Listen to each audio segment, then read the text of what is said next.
नमस्कार.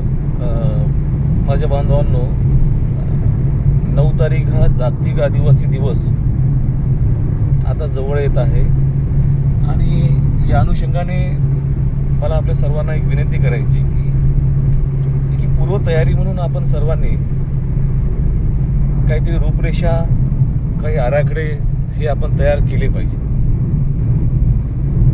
जागतिक आदिवासी दिवस हा यासाठी महत्त्वपूर्ण आहे. या देशामध्ये एक वेगळी विचारसरणी रुजत आहे, जी आदिवासींना वनवासी म्हणत आहे.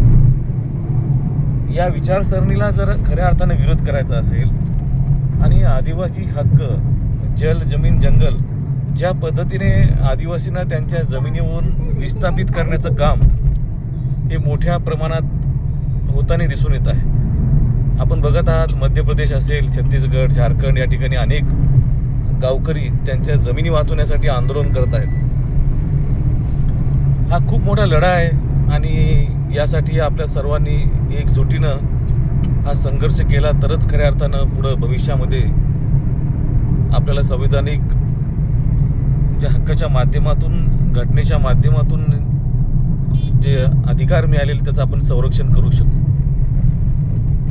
त्यामुळे या 9 तारखेच्या निमित्ताने प्रत्येक आदिवासी भागामध्ये विविध कार्यक्रम हे आवर्जून आपण घेतले पाहिजे.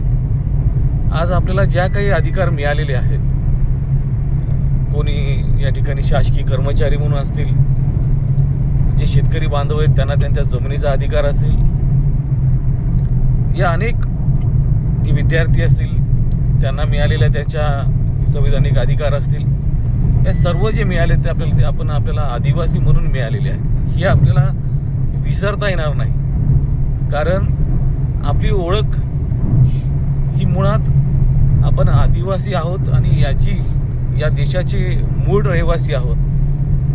आणि यामुळे आपल्याला भारतरत्न डॉक्टर बाबासाहेब आंबेडकर आणि घटना समितीचे सर्व सदस्य यांनी आपल्याला जे काही अधिकार दिले ते आदिवासी म्हणून दिलेले आहेत.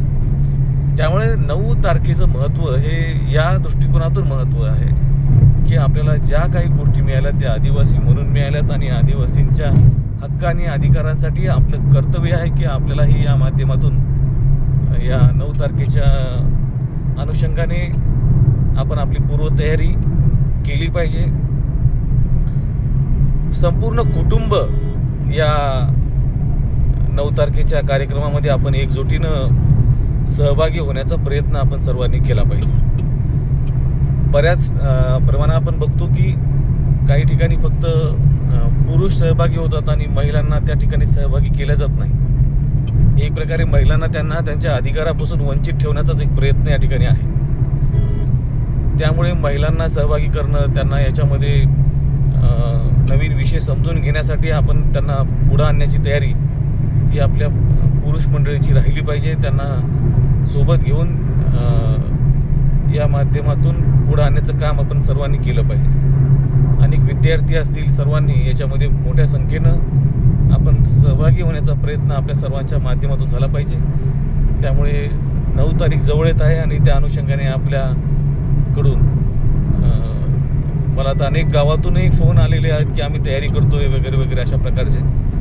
ठीक आहे, कुठे तुम्हाला वेगवेगळ्या नवीन कल्पनेच्या माध्यमातून कसं करता येईल त्या पद्धतीने आपण बघावं, ही मला आपल्या सर्वांनाही विनंती करायची होती. धन्यवाद.